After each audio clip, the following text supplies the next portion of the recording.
Video like जरूर कर लीजिए और ऐसे वीडियो लगातार फ्री में पाने के लिए चैनल को तुरंत सब्सक्राइब कर लीजिए और बेल आइकन को जरूर टैप कर लीजिए ताकि आगे भी सारे वीडियो आपको मिलते रहे। यूट्यूब में फॉलो करते हैं तो प्लीज ये वाला फ्री टेलीग्राम चैनल जरूर ज्वाइन कर लीजिएगा। सारे नोटिफिकेशन सारे अपडेट यहीं पे आते हैं, ध्यान रखिए। Hello everyone, welcome to study for civil services backup channel. मेरा नाम सुमेधा ग्रेरी है और हिस्ट्री के सेशन में हम पढ़ रहे थे मौर्य वंश के बारे में, यानी मौर्य वंश के रूलर्स के बारे में। ठीक है,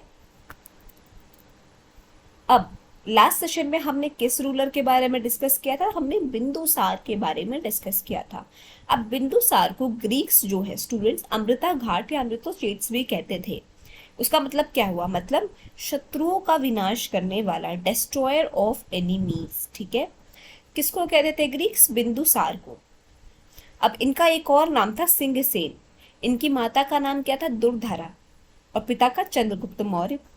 इनके टाइम पे कुछ इंपॉर्टेंट चीजें हुई थी। क्या हुआ था कि सीरिया के रूलर ने एक एम्बेसडर भेजा था, राजदूत भेजा था, जिसका नाम क्या था? डिमैकस आया था। अब इन्होंने एक लेटर लिखा और क्या क्या आइटम्स मंगवाए थे? ग्रेप वाइन, फिक्स, और क्या मंगवाया था? फिलोसफर। फिक्स यानी अंजीर। अब ग्रेप वाइन, फिक्स तो आ गए, बट फिलोसफर को नहीं भेजा गया। क्या बोला गया कि फिलोसफर को आइटम नहीं है कि उन्हें गिफ्ट किया जाए, वो उनके राज्य का बहुत इंपॉर्टेंट पार्ट है, वो उसे नहीं भेज सकते। ठीक, ये कुछ इंपॉर्टेंट पार्ट्स थे हमारे बिंदुसार से रिलेटेड। अब आज स्टार्ट करते हैं अशोक के बारे में पढ़ना। अशोका, इनका टाइम पीरियड क्या है स्टूडेंट्स? इनका टाइम पीरियड है 273 बीसी से लेके 232 बीसी। ठीक है, कितना? 273 से लेके 232 बीसी। इनको जो है देवनाम पिया भी कहा जाता था। क्या कहा जाता था? देवनाम पिया। इनकी मदर का एक जगह नाम, जो एक बुद्धिस्ट टेक्स्ट है महाबोधि वंश, उसमें धम्मा है, और जो दूसरी एक टेक्स्ट है दिव्य वदान, उसमें क्या है? प्रसादिका है। इनको खुद क्या कहा जाता था? देवनाम पिय। ठीक, अब इनकी दो वाइफ संघमित्रा और चारुमती का उल्लेख बुद्धिस्ट टेक्स्ट में है। दो पुत्रों का उल्लेख है, कुणाल और महेंद्र। ऐसा नहीं है कि इनके इतने ही वाइफ्स थी, इनकी बहुत सारी वाइफ्स थी। इनके तीसरे पुत्र जलौक का उल्लेख कहाँ पे? रजत रंगिनी। अब एक इंस्क्रिप्शन है, प्रयाग पिलर इंस्क्रिप्शन, उसमें इनकी किस पत्नी का उल्लेख है? कारुवकी का। किसका? कारुवकी। और किस पुत्र का है? तेवर। इनका राज्य अभिषेक कब हुआ? इनका राज्य अभिषेक हुआ, इनकी गद्दी और जो है पहले से ऑलरेडी जो है राज कर रहे थे 273 बीसी से, पर इनका राज्य अभिषेक होता है 269 बीसी, 269 बीसी में।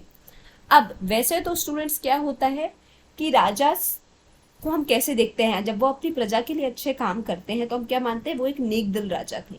पर जब आप हिस्ट्री पढ़ेंगे, ठीक है, तो बहुत सारे राजा, लगभग 99% राजा क्या थे कि बहुत क्रूर होते थे। मतलब किस तरीके से क्रूर? गद्दी को पाने के लिए, पावर को पाने के लिए हर राजा ने लगभग तमाम हत्याएं की थी।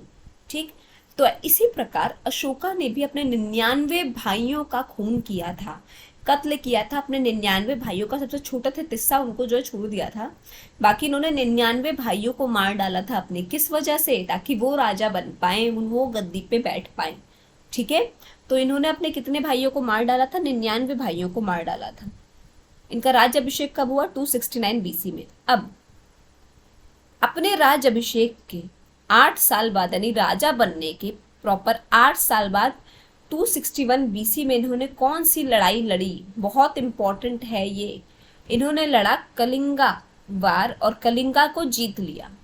क्या किया? कलिंगा वार लड़ा और कलिंगा को क्या किया? जीत लिया। पर वो लड़ाई से इनको क्या हुआ? बहुत दुख पहुंचा और उन्होंने क्या किया? वार पॉलिसी को सदा सदा के लिए अबैंडन, छोड़ दिया, उसको नष्ट कर दिया। अब आते हैं, वैसे तो अशोका क्या थे? ब्राह्मण रिलीजन के थे, पर आप देखेंगे कि जब हम बुद्धिस्ट वो पढ़ते हैं तो उनकी जो काउंसिल्स थी उसमें तीसरी तो अशोका ने कराई थी। तो अगर वो ब्राह्मण थे तो उन लोग वो कैसे करा सकते हैं बुद्धिज्म की काउंसिल?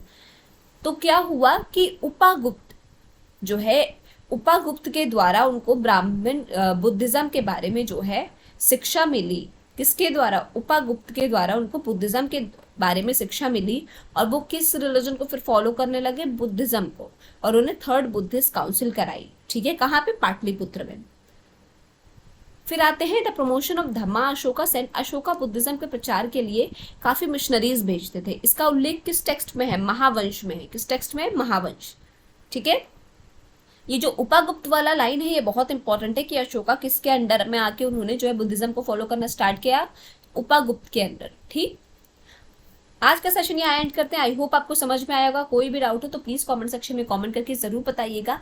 और अभी तक अगर आपने चैनल को लाइक शेयर सब्सक्राइब नहीं किया तो प्लीज कीजिए, बेल बटन को प्रेस करना ना भूलिए। Thank you so much for watching.